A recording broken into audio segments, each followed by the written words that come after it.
Aujourd'hui, on va parler encore une fois de plus d'un sujet intéressant. Un sujet qui va vraiment déranger, je sais. On parlera de 3 points, 4 points, je dirais plutôt, d'éléments essentiels entre humains, hommes et femmes, qui vont certainement déranger.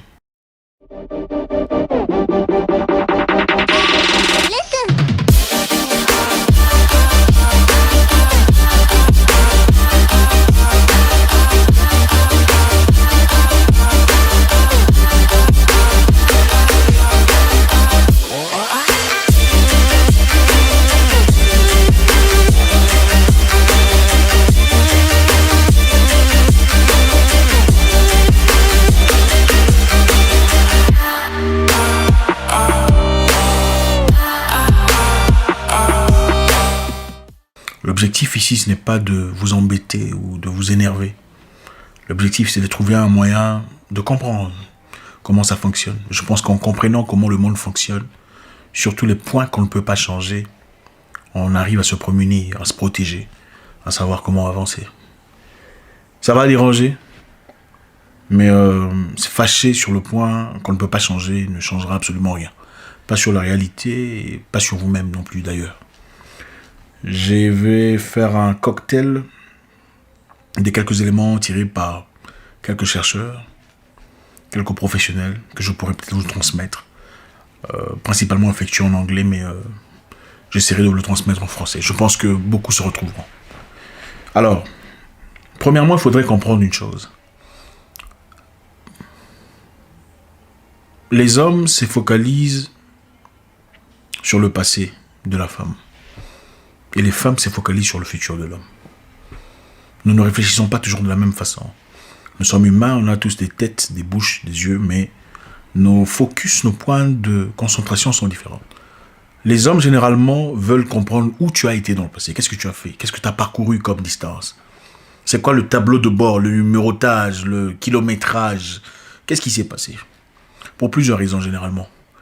Beaucoup veulent s'assurer qu'ils ne se trompent pas sur la personne avec qui ils sont engagés. Beaucoup veulent s'assurer que vous êtes une vraie représentation de ce que vous estimez, de ce que vous déployez, de ce que vous diffusez. Parce que c'est vrai, il y a des gens qui sont des arnaqueuses, a priori, qui présentent une image polie, propre, saine, mais en réalité, c'est de la pourriture. Et il faut l'avouer. L'objectif, comme je l'ai dit, ce n'est pas de se fâcher. C'est de comprendre la réalité, accepter la réalité qu'on ne peut pas changer et savoir se prémunir. Et dire qu'on n'est pas d'accord n'échange pas une vérité qui dérange. On y va. Donc, pour faire moins de français, je disais, les hommes généralement se focalisent sur le passé de la femme. Qu'est-ce qu'elle a parcouru comme trajet? Qu'est-ce qu'elle a fait? Avec qui elle a été en intimité? Oui. Oui, il y en a qui ne vous posent pas la question. Il y en a qui font semblant, qui laissent passer, qui se taisent. Et je sais que beaucoup de femmes interprètent ça en disant « c'est un homme mature, il n'a pas besoin de savoir ce qui s'est passé dans son passé ».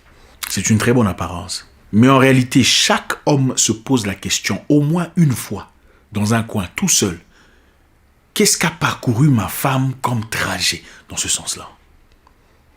En effet, il y a certains hommes qui choisissent de ne pas se poser de questions, d'oublier. En fait, ils se font une estimation personnelle. Je pense qu'elle a fait ça. Mais bon, pour ne pas me gâcher la vie, je vais bloquer, je ne vais plus y penser, je vais avancer. Mais il n'y a pas un seul homme qui vit avec une femme qui ne s'est jamais posé la question de savoir qu'est-ce qu'elle a parcouru dans le passé. Est-ce immature? Peut-être. Est-ce astucieux? Oui. Pourquoi? Parce que d'après les recherches de certains professionnels, une personne qui a connu beaucoup trop de personnes dans le passé, c'est-à-dire une personne qui a déjà changé beaucoup trop de personnes dans le passé, aura facilité à changer une fois de plus quand c'est nécessaire. Donc cette personne comparée à une personne qui n'a jamais été dans le passé avec une personne avec qui il a rompu, aura facilité à te dire bon au revoir, bon débarras, je connais le parcours, je sais ce que c'est. Il n'y a rien de nouveau sur tout ça. Donc sur le plan loyauté, sur le plan résistance, ça ne peut pas être la même chose. Je sais que beaucoup de personnes voudront défendre s'ils te traitent bien, tout ça, tout ça, tout ça. Ça n'a rien à voir avec s'ils te traitent bien. Un câble qui ne s'est jamais cassé a du mal à se casser qu'un câble qui s'est déjà cassé et qu'on a soudé. C'est ça qui est la vérité. Encore une fois, ces vérités sont des vérités qui dérangent. Mais ça ne change pas la vérité. Je pense que beaucoup de personnes souhaiteraient savoir qu'est-ce qu'a connu son prochain, son ami dans le passé. pour vraiment être ami ou proche. Vous voudriez savoir si une personne a connu des choses négatives, s'il a tué des gens, il a été drug dealer ou dealer de drogue ou cambrioleur, avant de vous engager, n'est-ce pas? Mais bon, beaucoup de gens vous disent « Ah non, ce n'est pas intéressant ».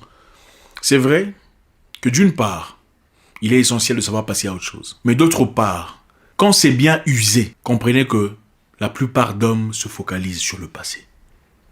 Pendant que les femmes se focalisent sur le futur. Les femmes regardent le futur parce que la femme généralement veut savoir est-ce que tu es un homme apte? Est-ce que tu es capable d'assumer tes responsabilités d'homme? Est-ce que tu pourras prendre soin de la famille? Est-ce que tu es un battant, un courageux, un chercheur? Est-ce que tu es le genre d'homme qui va sur le terrain pour aller s'assurer que nous avons à manger, que nous avons un toit sur la tête? Les femmes généralement s'en foutent éperdument de votre passé. D'ailleurs, il y a des femmes qui préfèrent les hommes qui ont connu beaucoup de choses dans leur passé. Oui, parce que pour elles, ça représente de l'expérience. La capacité, le savoir, l'aptitude, la sagesse peut-être. Mais pour les hommes, ce n'est pas toujours la même chose. C'est égoïste? Peut-être. Mais c'est une réalité qui dérange. La deuxième vérité qui dérange est que beaucoup de femmes souffrent du Dunning-Kruger effect. J'ai fait une vidéo précédente sur le Dunning-Kruger effect. C'est la surestimation personnelle, surestimation de ses capacités, surestimation de sa valeur en tant que femme sur le marché. Ouais. Je vais vous raconter une histoire. Je connais une femme qui avait 4 enfants. Elle avait 4 enfants, 2 ou 3 papas différents, je ne sais plus exactement. Et elle avait un bon boulot. Enfin, elle avait de belles activités. Elle avait des entreprises, elle faisait de l'argent, elle s'était stabilisée. Et on discutait, on parlait, enfin, entre parenthèses, pas beaucoup de détails. Elle me disait, je veux quelqu'un de différent. Après avoir laissé passer son homme, je veux quelqu'un de nouveau. Cet homme qu'elle avait laissé partir, le tout dernier, était ingénieur aéronautique, un contracteur de Boeing. Donc un homme qui, bien établi, un homme bien structuré, un homme bien dans ses bottes. Mais pour avoir eu des difficultés de compréhension et aussi pour avoir délibérément fait des choses inacceptables vis-à-vis de cet homme, elle a décidé de partir en disant « Je n'ai pas besoin d'un homme, je n'ai pas besoin d'être contrôlé. Si tu veux partir, tu peux partir. » Mais ce que demandait cet homme n'était pas absurde. C'était simplement la considération. Si tu veux voir des gens que je ne connais pas, surtout des hommes, ne penses-tu qu'il serait correct que tu m'en parles au lieu de le faire derrière mon dos? Elle a dit, si tu veux partir, tu n'as qu'à partir. J'en ai rien à foutre. Je n'aime pas qu'on me contrôle. Je ne veux pas que l'on me dise ce que je dois faire de ma vie et tout ça. Et maintenant, après, qu'est-ce qu'elle me dit? Elle dit, elle veut quelqu'un de nouveau. Elle veut une nouvelle personne dans sa vie. Un homme bien, un homme fort, un homme mieux que celui-là. Okay? Un homme mieux que celui-là. Un salaire plus grand, plus stable, plus beau. J'ai trouvé ça complètement incohérent. Vous savez, dans la vie, quelquefois, il faut doser.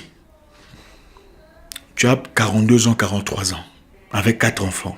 C'est vrai que tu as un boulot bien. Tu laisses tomber un monsieur là bien, qui t'aimait, qui veut vraiment être avec toi, qui a demandé simplement le respect et la considération de lui dire avec qui tu es en train de parler, surtout quand c'est des hommes. Pars, si tu veux, tu pars, je veux trouver quelqu'un d'autre. Il faut savoir se remettre à sa place. Beaucoup de femmes ont ce problème de surestimation personnelle. Vous entendrez même des gens dire « quelqu'un laisse, quelqu'un prend ». C'est bien. C'est bien de dire « quelqu'un laisse, quelqu'un prend ». Mais quand quelqu'un laisse et l'autre prend, qu'est-ce que l'autre fait? Il laisse aussi pour qu'un autre prenne. N'est-ce pas? C'est un cycle vicieux. Comprenez une chose, une vérité qui peut déranger. Sur 100% d'hommes, sur 100 hommes qui vous courront après, seulement 7 veulent vraiment vous épouser. La plupart veulent simplement passer du bon... Enfin, passer, vous avez compris, avec vous. Ça n'a absolument rien à voir avec votre beauté, rien à voir avec vos capacités, rien à voir avec rien du tout. Seulement 7 veulent vraiment être avec vous pour de vrai, donc vous épouser. Et parmi les 7, 4 partiront après vous avoir connu réellement, après avoir découvert qui vous êtes en réalité, après avoir certainement connu votre passé, votre parcours, vos insuffisances, et 3 seulement resteront. Donc il faut faire très attention. C'est une vérité qui dérange. Je comprends, beaucoup sont déjà en feu là. Ah non, la réalité est que si ce n'était pas vrai, vous serez déjà toutes mariées. Après tous les hommes que vous avez déjà connus dans votre vie, tous les garçons que seuls vous connaissez, parce que beaucoup de femmes ne disent même pas le nombre de gens avec qui ils ont été, vous serez déjà mariés. C'est vrai, quelqu'un laisse, quelqu'un prend. Mais l'autre va venir aussi laisser pour qu'un autre prenne. Triste réalité. Encore une fois, l'objectif, ce n'est pas de s'énerver, de se fâcher. Ça ne changera absolument rien. Ce n'est pas moi qui l'invente. Des professionnels l'ont fait avant moi. Je ne fais que le transcrire en français pour ceux qui ne comprennent pas ou qui ne lisent pas anglais. Le Dunning-Kruger effect, c'est la surestimation de ses capacités sur le marché. La surestimation de sa valeur en tant que femme sur le marché.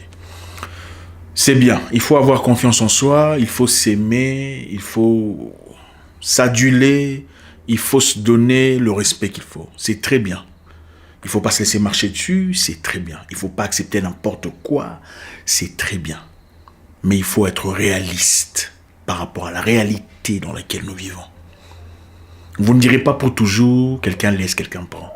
Il va arriver un moment où vous ne pourrez plus être prise. Tel que vous auriez pu être prise plus tôt. Écoutez, à 23 ans, vous n'aurez pas nécessairement la même valeur sur le marché vis-à-vis des hommes qu'à 50 ans.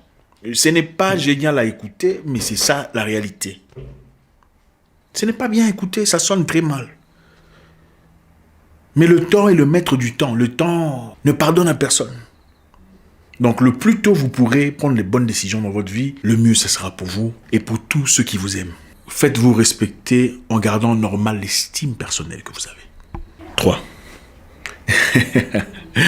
Je sais que beaucoup ne m'aiment plus là déjà. Il faut m'aimer. Il faut aimer celui qui vous dit la vérité. Malheureusement, les gens aiment des menteurs, les gens qui vous disent des choses que vous aimez entendre. Vous savez, c'est très facile de devenir une superstar sur Internet. Il suffit de commencer à vous dire des choses que vous aimez entendre. Ah, j'adore celui-là. C'est aussi simple que ça. Voilà pourquoi on a créé des faux prophètes, des faux prêcheurs, des faux tout ça. La vérité dérange. Elle doit déranger. Quand une personne dit des choses que vous comprenez déjà, que vous connaissez déjà, il n'est peut-être pas votre mentor.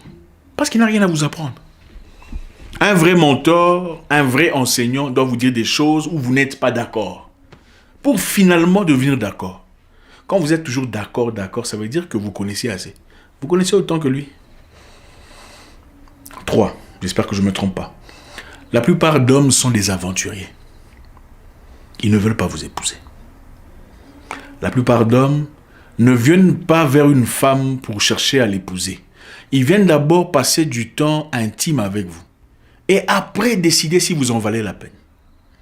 C'est ça la triste réalité. Et n'essayez pas de catégoriser les hommes selon leurs croyances, leur moralité. D'ailleurs, je préfère la moralité sur la croyance. Ça, je vous le dis. Il y a beaucoup de croyants qui n'ont pas de bonne moralité. Beaucoup de croyants avec des très basses moralités. La plupart d'hommes viennent vers vous parce que vous leur paraissez délicieuse. Ça, c'est la première chose. Après avoir connu votre personne dans votre intimité, alors là, ils se décident, bon, elle a quand même un caractère génial. Et pour finir, si vous n'êtes pas encore abonné à notre nouvelle chaîne, je vous encourage de le faire. Nous allons télécharger très régulièrement des contenus complètement différents à ce qui est ici. Et on va essayer de diversifier un peu ce qu'il y a comme élément. Ça s'appelle Votre Frère. Donc, Votre Frère. Allez-y, abonnez-vous. Comme ça, on pourra peut-être placer le lien. Hein? On pourra placer le lien sur la... Vous avez compris. Et allez vous y abonner. Donc, je disais... Pour finir, il n'y a pas de femmes saintes. Il y a seulement des femmes que vous ne connaissez pas très bien. Je sais que ça va déranger. Les femmes saintes n'existent pas. La femme sainte, la femme qui n'a... Ça n'existe pas. Soit la femme n'est pas assez âgée pour avoir connu trop d'histoires dans sa vie, soit vous ne la connaissez pas. Toutes les femmes ont des zones d'ombre. Ont des histoires qu'elles ne veulent pas que le monde connaisse. Ont des choses qu'elles font ou qu'elles ont fait dans leur passé qu'elles ne veulent pas que les gens comprennent. Que personne ne réalise. Voilà pourquoi la plupart des femmes vous diront « C'est mon passé. Pourquoi tu veux parler de mon passé ?» Vous savez, quand on vous dit « Parlez-moi de votre anniversaire, de votre 10e anniversaire ou votre 18e anniversaire », on en parle avec engouement, n'est-ce pas? « Ah, mon anniversaire, c'était génial, je m'en souviens, mon père a fait ça. » C'est le passé, n'est-ce pas? Pourquoi on n'a pas de difficulté à parler de son anniversaire quand c'est le passé? Mais on a du mal à parler de son passé quand il s'agit d'hommes, quand il s'agit d'actions, des choses bizarres qu'on a fait dans le passé. Là, on trouve des excuses. Ah, c'est mon passé, il ne faut pas me parler de mon passé. Mais quand il faut parler de ton anniversaire, quand tu étais petit, là, on parle. Quand vous partiez à l'église, quand tu étais petit, ce n'est pas ton passé. Ça, c'est une réalité qui dérange. Et je comprends tout à fait. Pourquoi les femmes font ça? Elles évitent le slut-shaming. Excusez-moi, comme je l'ai expliqué précédemment, le slut-shaming, c'est le fait d'embarrasser les femmes prétextant qu'elles sont immorales pour avoir accompli beaucoup trop de choses sur le plan physique, comme le ferait un homme, avec beaucoup d'autres partenaires. Donc, ne vous trompez pas. Il n'y a pas de femme sainte. Il n'y a pas de femme... C'est vrai, il faudrait bien des exceptions pour qu'un sujet ou pour qu'une loi soit concrète. Il faudrait des exceptions. C'est vrai, il y a des femmes quelque part qui sont peut-être ici et là, hein, qui ont connu une vie complètement pleine, qui n'ont pas eu ces opportunités. Là, on parle d'une ville, dans un cité, là où il y a la musique, il y a Internet, il y a Viber, il y a Instagram, il y a des hommes, il y a l'argent, il y a les voyages, il y a les business class, il y a le champagne, il y a tout. Il n'y a pas des femmes saintes. Il y a seulement des femmes que vous ne connaissez pas très bien. Maintenant, qu'est-ce qu'il faut faire? Soit vous acceptez la femme telle qu'elle est, avec sa charge, son poids, avec tout ce qu'elle a comme histoire, soit vous la laissez tranquille. Mais la réalité est que il n'y a pas de femme sainte. Et il faut aller au-delà de ça. Comme je l'ai dit précédemment, l'objectif n'est pas de se fâcher, n'est pas de, voilà, se pendre. Ne mourrez pas, s'il vous plaît. Restez en vie. L'objectif est de comprendre, de savoir passer à autre chose, savoir avancer. Il y a des réalités dans la vie qu'on ne change pas, malheureusement. Et faire l'hypocrite n'améliorera pas la vie. Comme je l'ai dit précédemment, je vais essayer d'énumérer, j'espère que je l'aurai bien. J'ai dit, les hommes se focalisent généralement sur le passé de la femme. Les femmes, généralement, sur le futur. Elles veulent savoir où tu vas, qu'est-ce que tu fais, qu'est-ce que tu as comme habilité, comme capacité, où est-ce que nous allons. Deuxièmement, je dis que beaucoup de femmes souffrent du Dunning-Kruger effect, la surestimation personnelle, de leur capacité, de leur prix sur le marché, de leur valeur sur le marché, excusez-moi. Troisièmement, je dis, les hommes sont tous des menteurs. Bon, c'est vrai, il y a des exceptions, il faut des exceptions pour confirmer la thèse. Quatrièmement, je dis, il n'y a pas de femmes saintes. Il n'y a que des femmes qui sont trop jeunes pour avoir fait des choses ou des femmes que vous ne connaissez pas. La majorité, plein des choses, elles ont plein de choses que vous ne connaissez pas. Et voilà pourquoi on se repoudre le visage, on met des maquillages, c'est aussi évident que ça. Merci infiniment, j'espère qu'on a appris quelque chose ce soir. Il ne faut pas me haïr, ce n'est pas moi. Ce sont des vérités qui dérangent. Il faut apprendre à vivre au-delà de ça. J'espère vous parler encore très bientôt dans une nouvelle vidéo.